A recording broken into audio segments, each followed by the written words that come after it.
Hi అండి. అందరికీ good morning.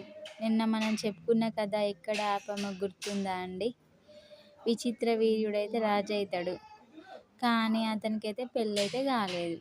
రాజ్యం ముందుకు సాగాలంటే రాజుకైతే వారసులు కావాలి కదండి.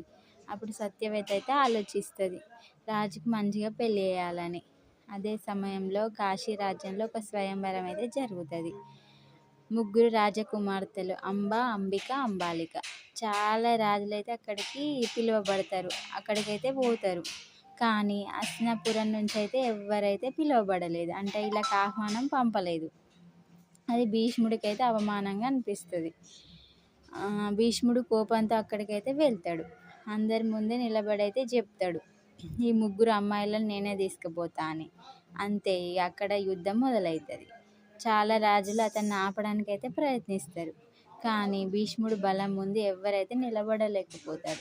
అతడు ఒక్కడే అందరినైతే ఓడిస్తాడు. ముగ్గురు రాజకుమార్తెలను తీసుకుని అయితే హస్తినాపురానికి అయితే వస్తాడు. అందరు అది చూసిన వాళ్ళందరూ అయితే ఆశ్చర్యపోతారు. కానీ కథ ఇక్కడితో ఆగలేదు.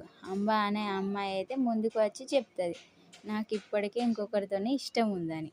అది విన్న భీష్ముడు అయితే బాగా ఆలోచించి ఆమెను గౌరవంగానైతే పంపిస్తాడు. కానీ అక్కడే సమస్య మొదలైంది. ఆమెనైతే పోయిన కాడ ఎవ్వరు అంగీకరించరు అన్నట్టు. నువ్వు మళ్ళీ వెనక్కి తిరిగి వెళ్ళు, మేము అంగీకరించమైతే అంబకు చెప్తారు. ఆమె మళ్ళీ తిరిగి అయితే హస్తినాపురానికే వస్తుంది. ఆమె కళ్ళల్లో బాధ, కోపం అయితే కనిపిస్తాయి. ఇదంతా భీష్ముడి వల్లే. ఎందుకు భీష్ముడి వల్లనో రేపటి ఎపిసోడ్లో చెప్పుకుందాం. ఆమె ఏమి చేస్తుందో రేపటి ఎపిసోడ్లో చెప్పుకుందాం. నేను చెప్పిన కథ నచ్చినట్టయితే లైక్, షేర్ అండ్ సబ్స్క్రైబ్.